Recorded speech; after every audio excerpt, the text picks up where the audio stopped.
दोस्तों आज मैं थोड़े से अलग मुद्दे पे बात करने वाला हूँ और ये बहुत इम्पोर्टेंट है क्योंकि बहुत सारे बच्चे इसके अंदर फंस जाते हैं और वो उनका जो टारगेट है वो अचीव नहीं कर पाते हो। तो दोस्तों यहाँ पर मैं ये टॉपिक पे बात करने वाला हूँ कि आप आपका टाइम वेस्ट ना करें।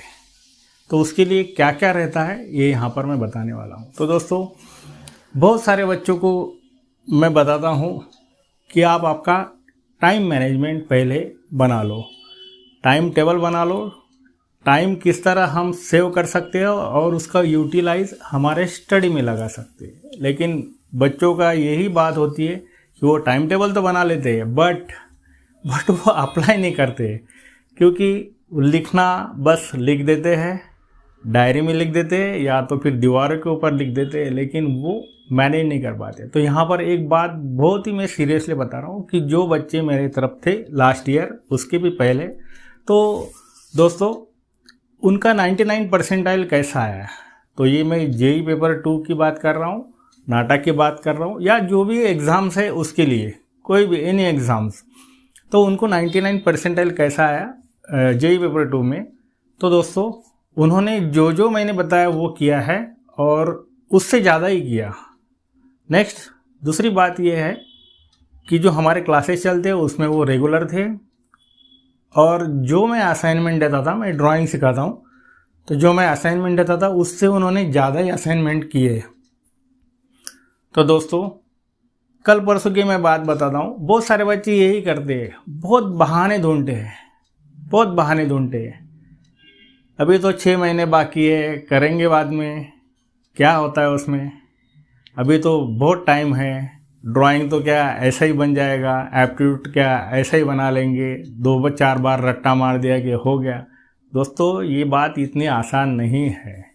तो दोस्तों यहाँ पर मैं एक मेरा एक्सपीरियंस बताता हूँ। लास्ट ईयर भी वैसे ही कुछ बच्चे थे, इस साल भी वैसे ही है। तो कल परसों मैंने एक लड़के को फ़ोन किया और पूछा कि भाई आप 2-4 दिन से क्लास में नहीं आ रहे हो, क्या बात है, क्लास नहीं करनी है क्या? तो बोले नहीं सर ऐसी कोई बात नहीं, मुझे टाइम नहीं मिल रहा है। तो टाइम किसी को नहीं मिलता भाई, टाइम 24 घंटे सबके लिए 24 ही घंटे है ना, मेरे लिए कुछ ज़्यादा है और आपके लिए कम, ऐसी कोई बात नहीं है।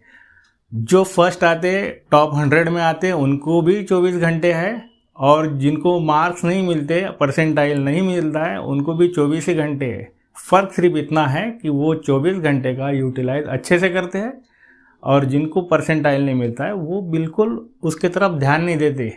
वो ये बहाना ढूंढते हैं कि आज नहीं, कल नहीं, परसों, फिर बाद में, बहुत दिन है, 8 दिन है, 15 दिन है, 20 दिन है, बस यही दिनों के अंदर घंटे चले जाते, इससे आपका ईयर ख़त्म हो जाता है। तो दोस्तों इस बार जो आप एग्ज़ाम को बैठ रहे हैं, आपकी लास्ट एग्ज़ाम सोचकर आपको ये डिसाइड करना है कि टाइम कैसे मैनेज करना है।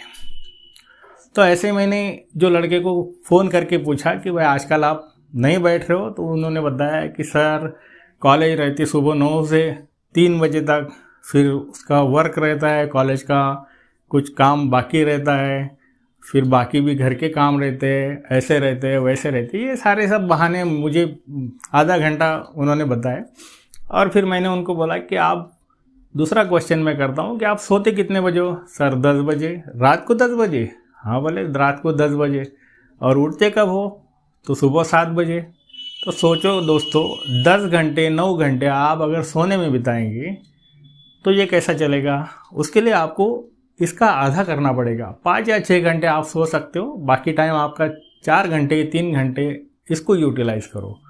तो दोस्तों ऐसी बात मैंने एक लड़की से की, वो लड़की भी अभी की क्लास में की, तो उसने भी यही बहाने बताया कि सर मेरे भैया की शादी है और फिर हमारे घर पे सब मेहमान आ रहे, वो कोरियोग्राफर आ रही है, वो हमें डांस पढ़ा रही, तो उसके लिए मुझे टाइम देना है। तो दोस्तों मैंने उसको पूछा कि भाई ये कोरियोग्राफर ये वो आपका टारगेट क्या है, पहले ये देखो और उसके हिसाब से आप आपका टाइम यूटिलाइज करो। मैं ये नहीं बोलता हूँ कि शादी को मत जाओ, शादी करो आपके भैया की, बार बार शादी नहीं होती, एग्ज़ाम तो क्या आप अगले साल भी दे सकते हो, उसके अगले साल भी दे सकते हो, तो वो आपका इशू है। लेकिन मेरा ये सोचना है कि आपका 1 साल अगर बर्बाद होता है तो इसका खामियाजा आपको बाद में बहुत भुगतना पड़ता है। तो दोस्तों जो भी एग्ज़ाम दे रहे हैं ये लास्ट एग्ज़ाम समझ के आपको देनी है, ये मेरा कहना है, ये मेरी रिक्वेस्ट है या ये फोर्स बोलो। तो दोस्तों यहाँ पर मैं एक छोटी सी बात बताना चाहता हूँ कि टाइम मैनेजमेंट के लिए आप एक डायरी बनाओ या एक बुक बनाओ, उसमें आप 8 दिन लिखो कि हम कितने टाइम में कौन सा वर्क कर रहे हैं। देखो खाना खाना है, बाकी नहाना है, बाकी जो चीज़ें उसके लिए उतना टाइम तो देना ही है। सोने के लिए आप 4-5 घंटे दे सकते हो, बाकी आपका जो क्लासेस है, कॉलेज है, उसके लिए कितना टाइम जा रहा है ये आपको लिखना है।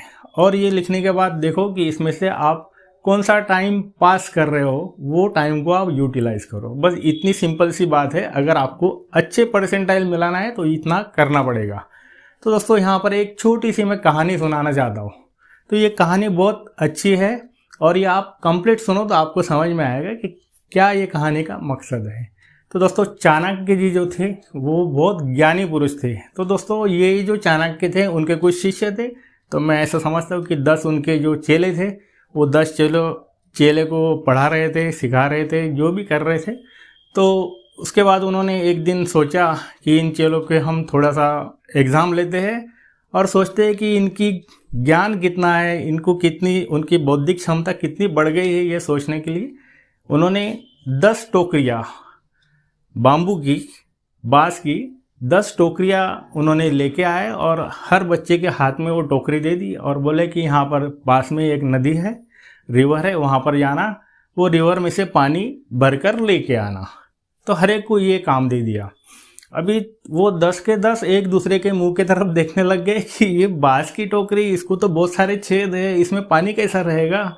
लेकिन बोल नहीं पाते थे वो, क्योंकि गुरुजी ने आज्ञा की है, आज्ञा की है तो वो करना ही है। तो वो 10 के 10 टोकरे लेके निकले। बाहर जाने के बाद एक दूसरे के मुंह की तरफ देखने लग गए कि भाई ये क्या कर दिया गुरुजी ने, इसमें कैसा क्या पानी लेके आएंगे, इसमें पानी बैठेगा भी क्या। लेकिन अभी गुरु ने बोल दिया है तो वो तो करना ही है, उनके पास दूसरा कोई चारा नहीं है और ना बहाने हैं। तो वो चले गए नदी किनारे और वहाँ पर सुबह सुबह का टाइम था, गए। एक बार उन्होंने टोकरी नदी के अंदर डाली, ऊपर निकाली, सब पानी नीचे। दूसरी बार किया, सबका वैसा ही। तीसरी बार किया, 4 बार किया, बार बार करते गए, 8-10 बार किया। उसमें से जो 7-8 जो बच्चे थे वो थक गए। उन्होंने सोचा ये गुरुजी ने कुछ भी बोल दिया, हमें बेवकूफ़ बना रहे हैं ऐसा लग रहा है, तो चलो हम गुरुजी के पास जाते हैं और बोलते कि इसमें तो पानी नहीं आ सकता है। तो उसमें से जो 9 जो चेले थे वो वापस आ गए उनके कुटिया में। वहाँ पर चाणक्य जी बैठे थे, उनको बताया कि भाई हमसे तो नहीं हो रहा, इसमें पानी कैसे क्या आएगा, ये तो बाँस की है, बाँस की टोकरी है, इसमें पानी तो इम्पॉसिबल है। तो बोले कोई बात नहीं, कोई बात नहीं, बैठो। उन्होंने देखे कि मैंने 10 भेजे थे, इसमें से 9 आ गए, एक बाकी है, तो चलो उसकी राह देखते हैं। चलो बैठो, बोले जो आपका वर्क है वो करो, जो एक चेला बाकी है उसकी हम राह देखते हैं। तो सुबह का टाइम 12 बज गए, 1 बज गया, 2 बज गए, 6 बज गए, शाम के 6 बज गए, इवनिंग हो गई, रात होने लगी, 7, 8, 9 बज गए। वो 9, साढ़े 9 बजे वो जो एक चेला था वो टोकरी में से पानी लेके आया। वही जो टोकरी थी बाँस की, उसमें वो पानी लेके आया।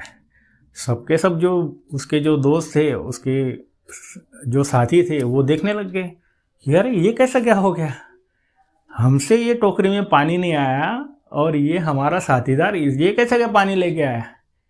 तो गुरुजी के हाथ में, चाणक्य जी के हाथ में वो टोकरी दी और बताया कि गुरुजी ये पानी मैं सुबह से भरता रहा हूँ, तो आखिरकार ये पानी आ गया, आपके लिए लेके आया है। तो उन्होंने बोला कि शाबाश शाबाश बेटा शाबाश।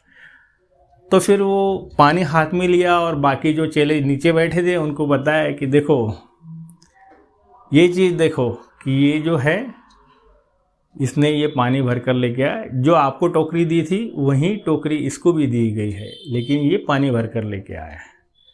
तो वो सब एकदम आश्चर्यचकित हो गया और देखने लग गए कि कैसा क्या पानी लेके आया है। तो चाणक्य जी ने बताया कि देखो बच्चों, बात यहाँ पर ही है कि आपको जो काम दिया गया है उसके ऊपर पूरा आपका फोकस रहना चाहिए, बात नंबर 1। सेकंड, आप में पेशेंस रहना चाहिए। तीसरी जो बात है वो है कंसिस्टेंसी। तो वो लगातार आपको करना है। तो ये बच्चे ने वही किया। सुबह जब आपके साथ गया तब से वो पानी भर रहा है नदी के अंदर, वो टोकरी डाल रहा है, निकाल रहा है, डाल रहा है, निकाल रहा है। इस वजह से क्या हो गया कि वो बांस जो है वो पानी की वजह से फूलता गया, और वो इतना फूला कि वो जो बारीक बारीक छेद उसके अंदर थे वो टोकरी के अंदर, वो सब मिट गए, बुझ गए। और फिर आखिरकार 10-12 घंटे मेहनत करने के बाद वो टोकरी भरकर पानी लेके आया। तो दोस्तों, मुझे भी आपको यही कहना है कि आप में पेशेंस होना चाहिए, फोकस होना चाहिए और कंसिस्टेंसी। तो दोस्तों प्लीज़, यहाँ पर मैं फिर से ये बता रहा हूँ कि आपको अगर ये 3 चीज़ें आप आपके जीवन में लाएंगे और आपका टाइम अगर सेव करेंगे और ये 3 चीज़ों में आप अगर यूटिलाइज करेंगे आपके स्टडी के लिए, तो आपको 99 परसेंटाइल कोई नहीं रोक सकता। तो चलो दोस्तों, मिलते हैं नेक्स्ट वीडियो में। Thank you very much.